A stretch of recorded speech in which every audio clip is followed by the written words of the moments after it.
తాకట్లో ఉన్న మీ బంగారాన్ని విడిపించి ఆ రోజు ఆన్లైన్ రేటుకి కొంటాం. Sharma gold company. నమస్కారం. విశ్వావసు నామ సంవత్సర ఉగాది శుభాకాంక్షలు.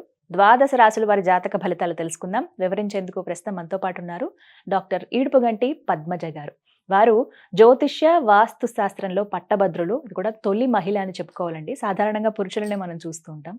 పంచాంగకర్త, అలాగే జ్యోతిష్యంలో పిహెచ్డి చేసి గోల్డ్ మెడల్ సాధించారు ఆవిడ. ఇంకా చెప్పాలంటే యూనివర్సిటీ టాపర్ కూడా. వారు ఎంతో చక్కగా పంచాంగ శ్రవణం వివరిస్తారండి. దాంతో పాటుగా రాసులు వారు ఏ విధంగా పరిహారాల్ని పాటించి వాళ్ళు ఉన్న స్థితి నుంచి ఉన్నత స్థితికి చేరుకోగలరో కూడా చెబుతూ ఉంటారు చిన్న చిన్న మంత్రాల ద్వారా. మరి ఇవాళ కార్యక్రమంలో వారి మాటల్లో విని తెలుసుకుందామా? నమస్కారం అమ్మా. నమస్కారం. ఈ విశ్వావసు నామ సంవత్సరంలో తులారాశి వారి జాతక ఫలితాలు ఏ విధంగా ఉన్నాయో తెలియజేస్తారమ్మా? తులారాశిలోకి వచ్చే నక్షత్రాలని ప్రధానంగా తీసుకుందాము. చిత్త 3, 4, స్వాతి 1, 2, 3, 4, విశాఖ 1, 2, 3 పాదాలు. ఈ 9 పాదాలు 3 నక్షత్రాలు కలిపి మనం ఈ యొక్క తులారాశి కిందకి తీసుకుంటాము. ఈ తులారాశి వాళ్ళకి ఆదాయ వ్యయం రాజపూజ్య అవమానాలు తీసుకున్నట్లయితే ఆదాయం 11, వ్యయం 5, రాజపూజ్యం 2, అవమానం 2. బాగానే ఉంది. అయితే వీళ్ళకి ముఖ్యంగా ఏంటంటే ఈ ప్లాంటరీ పొజిషన్ తీసుకున్నట్లయితే ఈ తులారాశి వాళ్ళకి కొంత ఫస్ట్ 1 or 2 months మాత్రం కొంత ఆరోగ్యపరమైన విషయాల్లో కానీ, శత్రువులు మన మీద విజృంభించడం వల్ల కానీ, సహకారం కోరడం వల్ల కానీ కొంత ఇబ్బందులు అనేవి ఎదుర్కోవడం జరుగుతుంది. కనుక వీలైనంత వరకు సమస్యలు ఏదన్నా ఉన్నా కూడా చర్చలతో దాన్ని సాధించుకుంటూ ముందుకు వెళ్ళాలి. అదైతే స్టార్టింగ్ ఒక 2 months. ఆ తర్వాత ఎప్పుడైతే ఈ యొక్క భాగ్యస్థానంలోకి ఈ గురుడు రావడం జరుగుతుందో, వ్యక్తుల సహకారం కోరడం వల్ల, ముఖ్యంగా సహకారం కోరడం వల్ల కూడా పుణ్యబలాన్ని ఖర్చు పెట్టేసుకోవడం వల్ల కూడా కొంత ప్రశాంతత అనేది తగ్గుతుంది వీళ్ళకి. అంటే ఆ విషయంలో తగిన విధంగా జాగ్రత్తలు తీసుకోవాలి. విద్యార్థులకు విద్యకు సంబంధించిన విషయాలు హయ్యర్ ఎడ్యుకేషన్ కోసం ఎక్కువ ఫోకస్ చేసుకుంటారు. అలాగే పెద్దవాళ్ళు ఎక్కువ స్పిరిచువాలిటీ మీద దృష్టి కేంద్రీకరిస్తారు. తర్వాత సంతృప్తికరంగా చేద్దాం అనుకుంటున్న కార్యక్రమాల మీద, అంటే యజ్ఞయాగాదులు లాంటివి కొందరు స్పిరిచువాలిటీ మీద ఎక్కువ ఫోకస్ చేయడం, లాంటి ప్రదేశాలకు వెళ్ళడం, సంఘంలో ఒక పరపతి గుర్తింపు కోసం ఇదే వాళ్ళందరికీ కూడా ఇది కొంత అనుకూలతలతో కూడిన సమయంగా అనుకున్నా కూడా ఒకటి ఏంటంటే వీళ్ళకి ఎంతసేపు కూడా వ్యక్తుల సహకారం విషయంలో కొంత అసంతృప్తి అనేది ఏర్పడుతుంది. అంటే మనం సజ్జన సహకారం ఉన్నా కూడా ఆశించిన స్థాయిలో వాళ్ళు అందించట్లేదని వీళ్ళు కొంత బాధపడతారు. కనుక దొరికినంత వరకు సంతృప్తిగా స్వీకరిస్తూ ముందుకు వెళ్ళడం బట్టి వీళ్ళకి ప్రశాంతత అనేది ఏర్పడుతుంది. అదొకటి మనం ముందు గుర్తుంచుకోవాలి. అలాగే సంతానం యొక్క అభివృద్ధి కొరకు కూడా చాలా ఎక్కువ విశేషంగా కృషి చేస్తారు. నిర్ణయాలు తీసుకోవడంలో కూడా వాళ్ళ అభివృద్ధి కొరకు వీళ్ళు ఎక్కువ నిర్ణయాలు తీసుకుంటారు. అంటే సంతానం మీద పెట్టుబడుల విషయం కావచ్చు, వాళ్ళకి ఏం చేయించాలి అన్న విషయంలో ఎక్కువ ఫోకస్ చేసుకుంటూ ముందుకు వెళ్ళడం అనేది ఒకటి ఉంటుంది. కానీ శని భగవానుడి యొక్క స్థాన మార్పు అనేది వీళ్ళకి చాలా ప్లస్ పాయింట్ అవుతుంది ఈ సంవత్సరం. చాలా ప్లస్ పాయింట్, చాలా. ఆ ప్లస్ పాయింట్ వల్ల ఏమవుతుందంటే ఇప్పటిదాకా ఉండే రుణాలు ఏదన్నా ఉంటే తీర్చేస్తారు, శత్రువుల మీద విజయాన్ని సాధిస్తారు. అలాగే ఆరోగ్యం కూడా వాళ్ళకి ఇదివరకటి కంటే కూడా అనుకూలంగా ఉంటుంది. రోగనిరోధక శక్తి పెరుగుతుంది. అంటే అంతా కూడా కరెక్ట్ ప్రణాళికతో పెట్టుకొని ముందుకు వెళ్ళడానికి వీళ్ళకి అన్ని విధాల అనుకూలత అనేది ఏర్పడుతుంది. ఖర్చులనే ఉంటాయి, ఆకస్మిక ఖర్చులు ఉంటాయి, కానీ వాటికి ఒక కారణం కూడా చూపించుకోగలుగుతారు. అనవసర ఖర్చుగా అవ్వదు అది.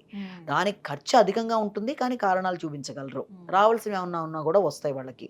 ఆర్థిక సంబంధమైన విషయాల్లో రావాల్సినవి ఏమన్నా ఉన్నా కూడా, ఎక్కడన్నా ఆగినవి ఏమన్నా ఉన్నా రావడం అనేది.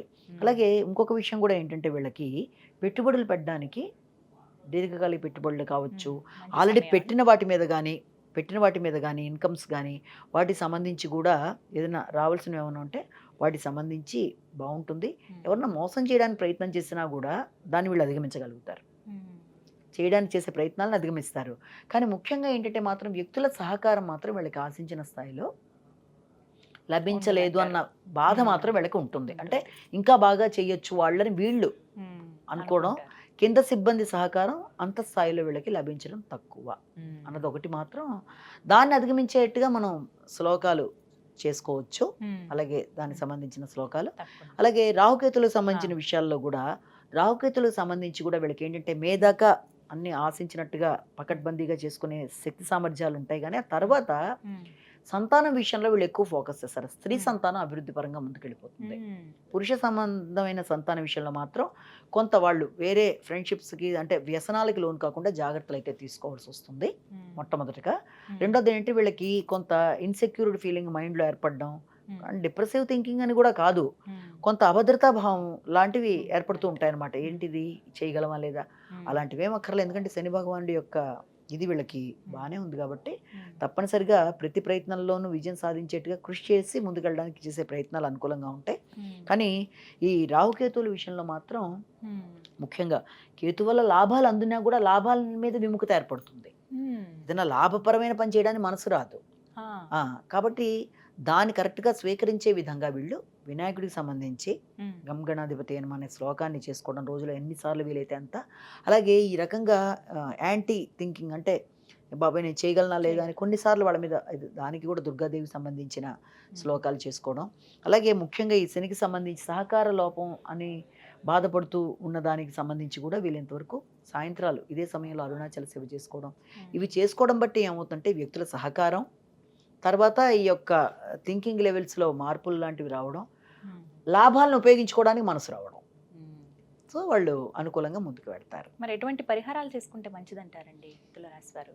ఈ రాశి వాళ్ళు చేసుకునే పరిహారాల్లో ముఖ్యంగా గణేశుడికి సంబంధించి, ఎందుకంటే లాభాన్ని ఉపయోగించుకోవడానికి, అలాగే దుర్గాదేవికి సంబంధించి ఆలోచన విధానంలో మార్పు, అంటే యాంటీ థింకింగ్ లేకుండా వైరుధ్యాలు రాకుండా ఉండడానికి, తర్వాత పురుష సంతానం అభివృద్ధి పరంగా ముందుకెళ్ళడానికి దుర్గాదేవికి సంబంధించిన ఏదైనా పూజా విధానం కానీ శ్లోకాలు పారాయణ చేయడం కానీ అవి అనుకూలంగానే ఉంటాయి.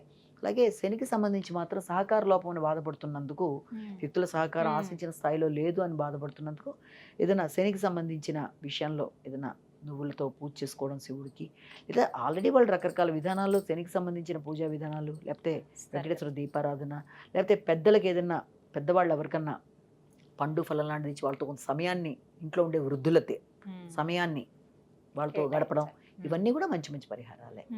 చక్కగా వివరించారండి. ధన్యవాదాలు. నమస్కారం.